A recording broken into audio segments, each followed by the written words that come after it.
Magandang araw po sa inyo mga idol guys, mga Kamix Trip Vlogs. Ngayon pong araw na to, ang gagawin ko po ay magbabalat po tayo ng saging, ng hilaw na saging. Dahil nung isang araw mga idol, hinarvest na rin po natin yung isa pang saging. Kumbaga tiniba ko na rin mga idol. Kasi sabi ko nga sa inyo, sobrang madawag na po dito sa aming likod. Kaya naisip ko na tibain na rin at kunin na rin yung bunga ng ayun nga umaliwalas naman at mabawasan kahit papaano yung pagkadawag dahil sobrang masukal na po dito sa amin. Ang gagawin ko itong mga iba pang mga saging na maliliit, matanggalan din po natin ng mga dahon ng lumiwanag man lang dahil napakasukal na po talaga. At malinis po natin itong buong backyard po namin. So ayun po mga idol, magbabala tayo ngayon ng saging. Iaano po natin to, ipiprito po natin. Hilaw na saging na prinito. So ay mga idol, umpisa na po natin magbalat. Ito mga idol, kukuha lang tayo ng dahon ng saging para doon natin ilalagay mismo yung bunga ng saging na ating babalatan. Ito meron dito.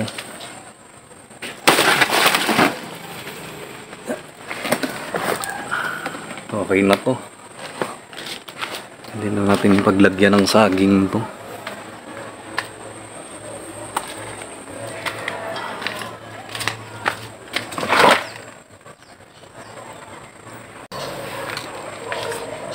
Ito na po mga idol, nagpiling ako ng dalawang piling doon sa isang buwig. Ayun po, balatan na po natin. Ipiprito po natin to mga idol. Masarap po pang merienda o pang snacks po itong prinitong saging.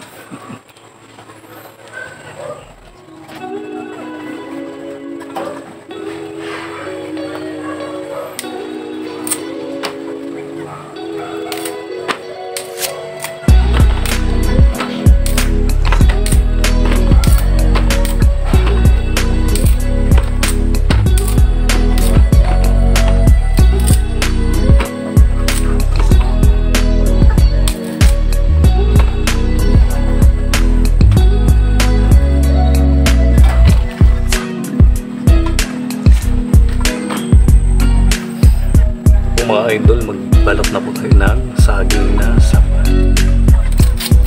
Natin pong ipiprito.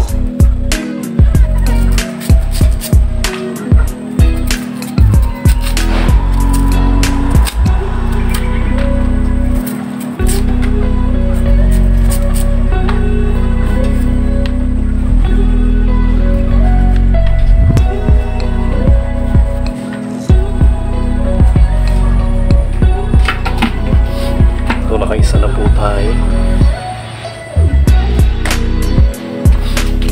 Mga idol, tuturuan ko kayo kung paano magbalat ng hilaw na saging. Kagaya nito, hilaw madagta pa mga idol. Ikat lang natin dito sa pinakaibabaw. Ganon din dito sa pinakailalim niya. Saka natin, ayan, ganyan. Saka natin siya balatan.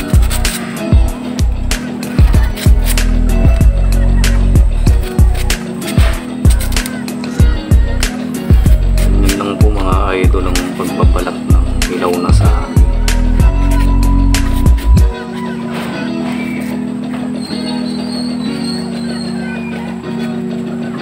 Yun mga idol, tingnan nyo, malinis po.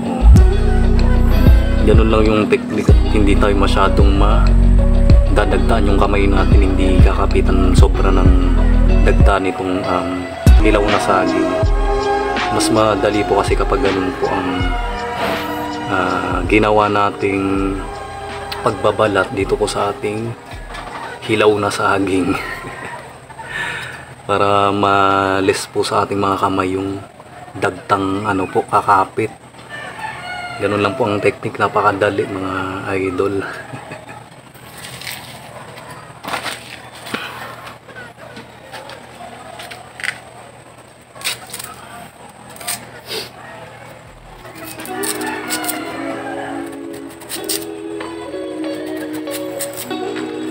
Medyo hassle din po ang pagbabalat ng hilaw na saging. Ito nga po.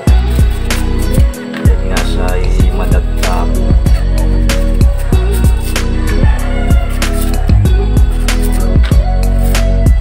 Nagkit din sa pangas. Ito pong dagta ng saging.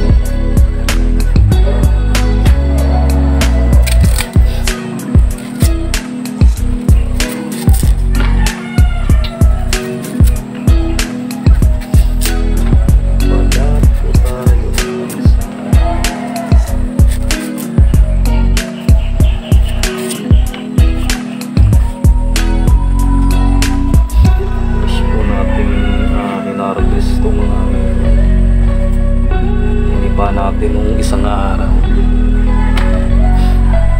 kasi yung nauna mga idol, ang daming nasayang na override na yun ang bulok. Ginawa na lang nating pataba, saka pinakain ko yung iba sa alaga po nating manok. Nasayang yung nauna po nating hinarvest na isang buwig din sa marami yung na ulok o yung na-override po kasi napakabilis niya pong nahinog mga idol yung vlog ko nitong nakaraan. Pinakita ko naman po doon sa inyo yung ulok ng mga saging na override. Yun ko mga idol, bakit sobrang bilis na hinog? Nagtaka din ako eh. Siguro mga ano pa lang, mga pangatlong araw pa lang. Ay, nagganda hinog na. Bilis lumambot ng saging. Siguro nga dahil sa panahon, sobrang mainit. Mainit yung singaw, mga maalin sa akin. Kaya siguro mabilis pong nahinog yung saging. Mga idol, napakadali lang, ikat lang natin dito sa itaas, ganun din dito sa baba. Saka po natin, ayan, saka natin ipil. Oh. Napakadali lang. Oh. Hindi kayo sobrang mahihirapan. Sa ganito po yung way na ginawa nyo sa pagbabalat po ng hilaw na saging.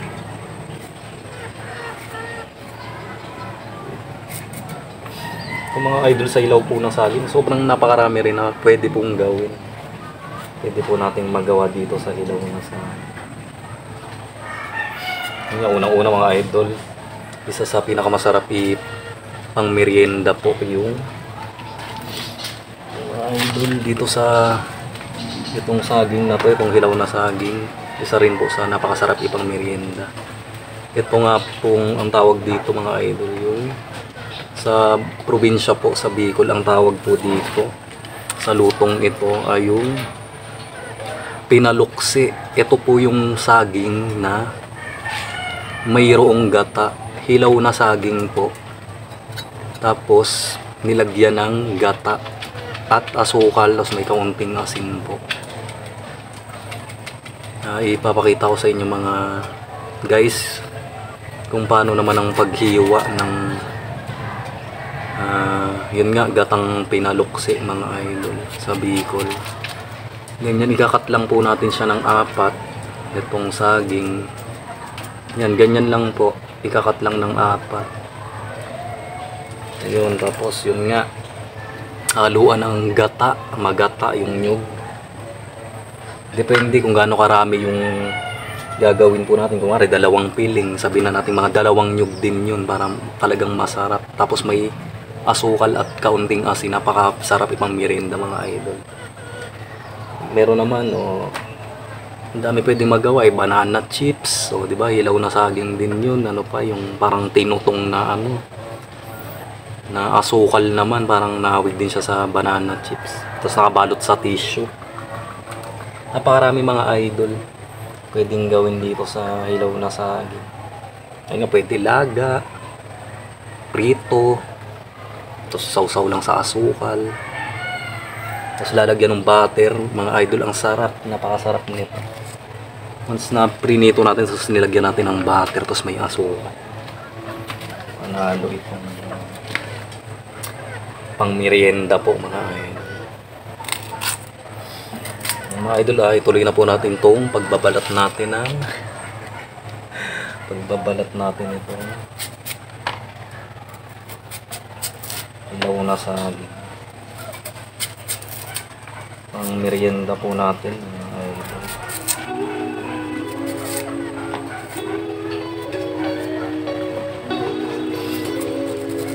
Yung iba naman mga idol guys, niluluto rin nila to ng ilaw. Pinagsasama nila sa mga ulam, sa mga lutuing ulam, mga may sabaw, mga ganun. Kahit ilaw na saging mo, kahit hindi pang sama sa mga lutuing ulam. Okay mga idol, nasa sa atin naman yan kung ano gusto natin, dahil lang pagluluto naman inimbento lang din naman po lahat. Nasa sa atin na lang kung anong gusto natin isangkap, ihalo sa ating mga lulutuin. Choice naman po natin.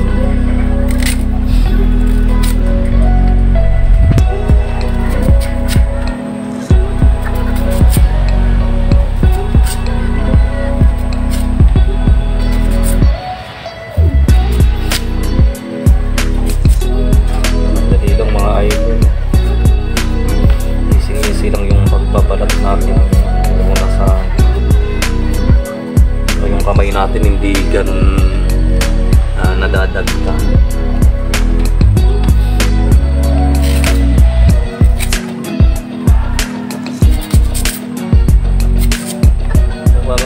Tsaka napakadali lang po.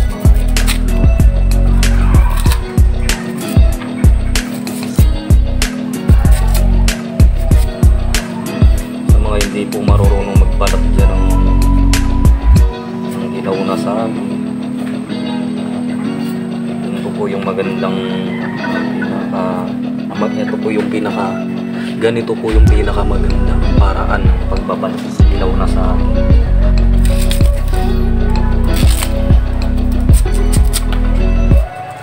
Kasi baka minsan bumili kayo ng saging na ilaw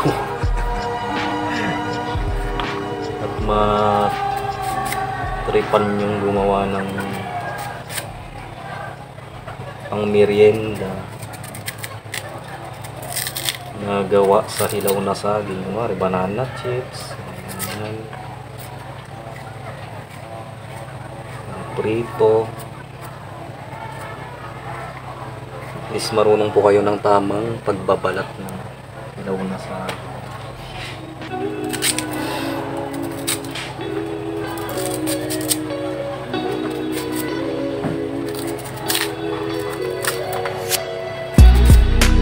Jadi lang balat ang kahirap.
Mga idol, ito na po yung nabalatan nating hilaw na saging.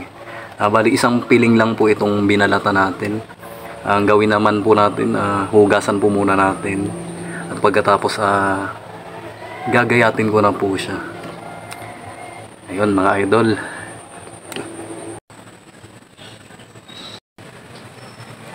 Ito na mga idol yung nabalatan po nating hilaw na saging. Ayan, nahugasan na po natin yan. Ngayon naman, hiwain muna natin gamit itong peeler.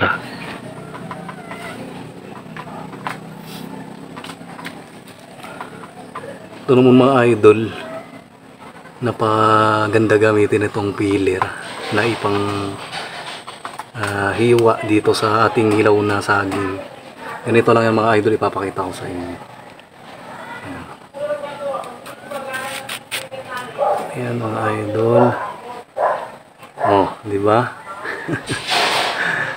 Ayan mga idol, ang napaganda ng pagkahiwa niya. Compare hiwain natin siya ng kutsilyo, mas okay itong peeler. Ganun lang po mga idol guys. Ayan oh. Pakadali lang. Mas maganda pa yung ano niya, kalalabasan niya, yung shape niya. Ayan, saktong-sakto yung nipis o yung kapal ng ating saging.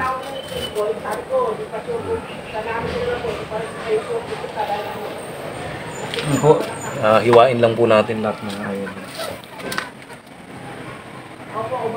Gamit nga po itong peeler.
Bali ito na po mga idol guys, ito na po yung nahiwa nating saging.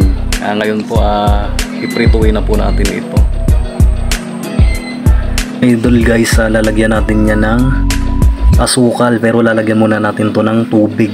Kumbaga tutunawin natin sa kaunting tubig, parang gagawin natin siyang syrup na ipangahalo natin doon sa mismong hiniwa nating saging. Yan, lagyan lang natin ng kaunting tubig. Tunaw lang natin dito sa ating brown sugar. Ibuhos na natin siya dito sa ating hiniwang saging. Yan, peeler po ang ginamit natin yan. Yan na po mga idol, naibuhos na po natin yung ginawa nating asukal na syrup. Ayan, tapos halu-haluin lang natin ng ganyan. Sa ganun, kumapit sa lahat yung asukal. Ganyan lang. Nilusaw po natin asukal mga idol. Para nakakapit na siya dito sa ating hiniwang saging. bago natin siya i-prito.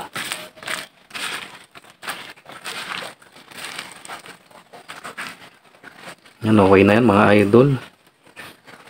Magprito na tayo. Pagpadinas na tayo mga idol. Ilagay na po natin yung kawali. Painitin lang natin bago natin lagyan ng mantika.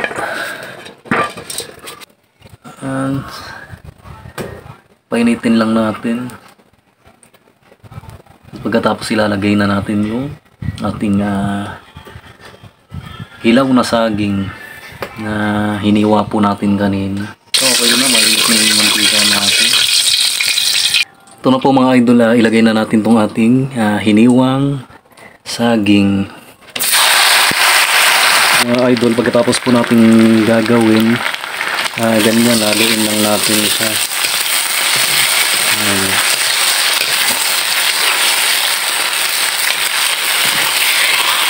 Haluin lang natin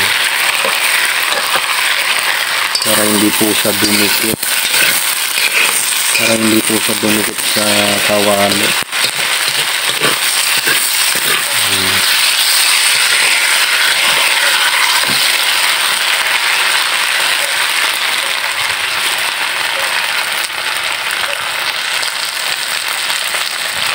Pabayaan lang natin maprito hanggang sa tuluyang maluto. Dagdagan natin ng gatong para malakas yung apoy. Ayan na po mga guys, haluin lang po natin. Haluin lang natin ang hindi po masunog naman yung ilalim.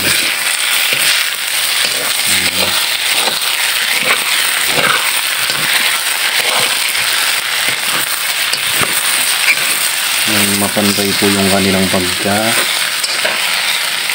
o pagka-prito. Ito na po mga idol, luto na po itong ating prinitong saging. Ayan, itong ating banana chips mga idol. Hanguin na po natin to, ilagay lang po natin sa plato. Ayan mga idol, no. Tikman natin. Salin lang po natin ito sa ating lalagyan, sa dahon ng saging. Ito na po mga idol, luto na po itong ating banana chips o ito pong prinito po nating hilaw na saging. Ayan, masarap ipang merienda to mga idol. Ayan, at magme-merienda po tayo nitong ating prinitong saging o itong banana chips nga po.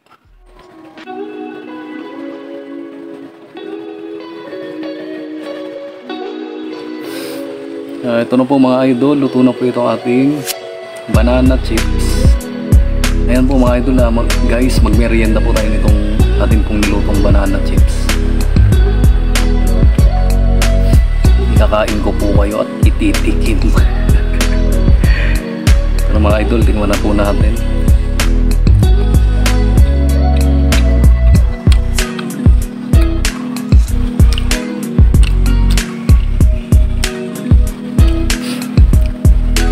Tamang-tama lang yung pagka-prito niya mga idol. Hindi siya masyadong malutong, hindi rin siya sobrang malambot.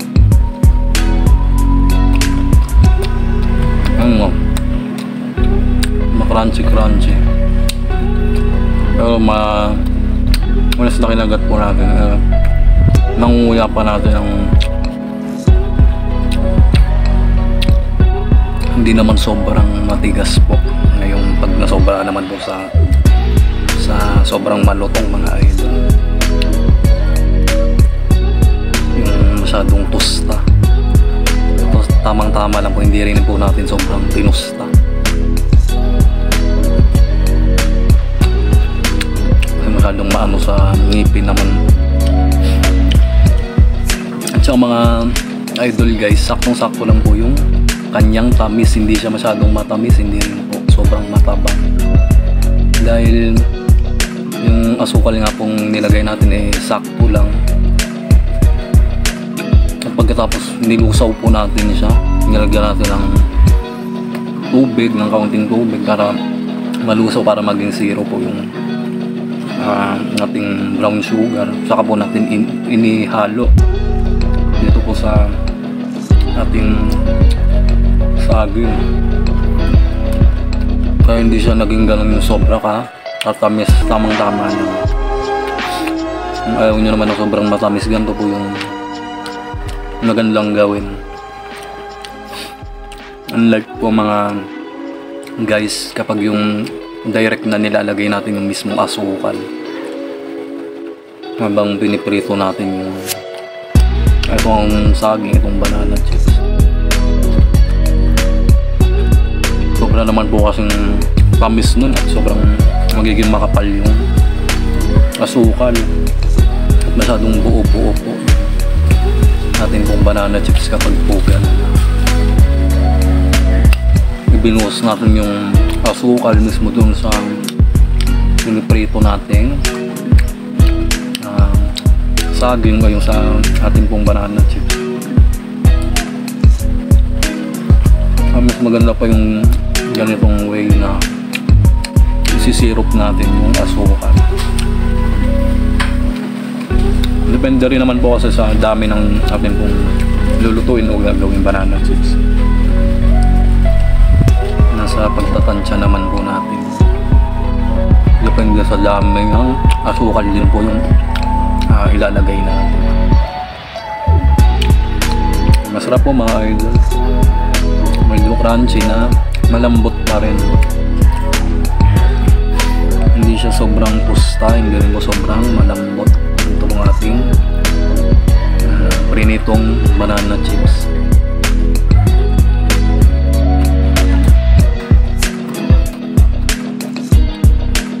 Ito po kasi rekta na natin niluto. Tapos natin iwain o gayatin itong ilaw na saging.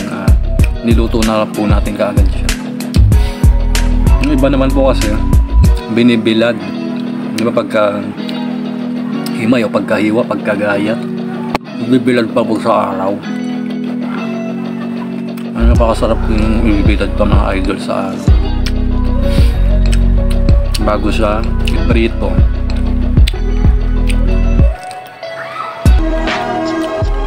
Mga idol, no? Malutong-lutong.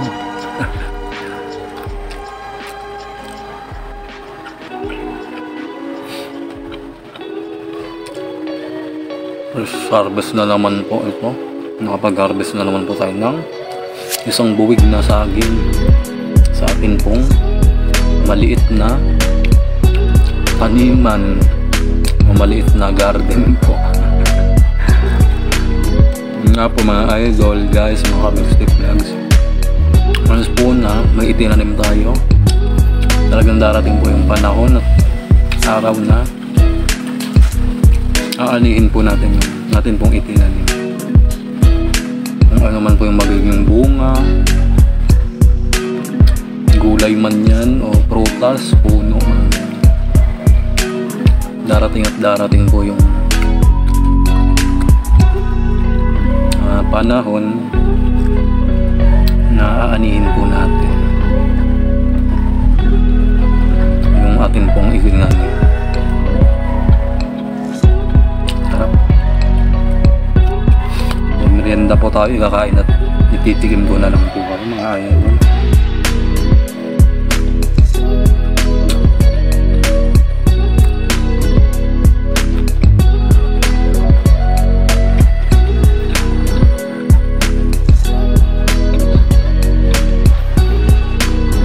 Idol, masarap po ng banana dip. Ginawa lang po natin. Sarap ipang merienda.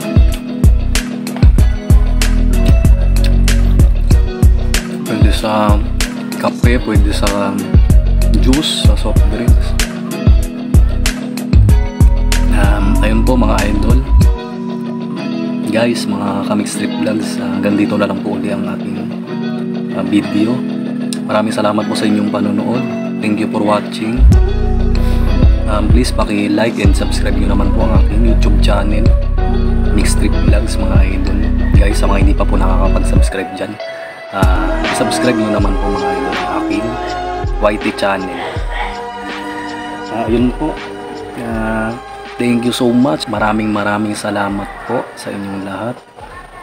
Mga idol ka Mixed Trip Vlogs. Hanggang dito na lang po.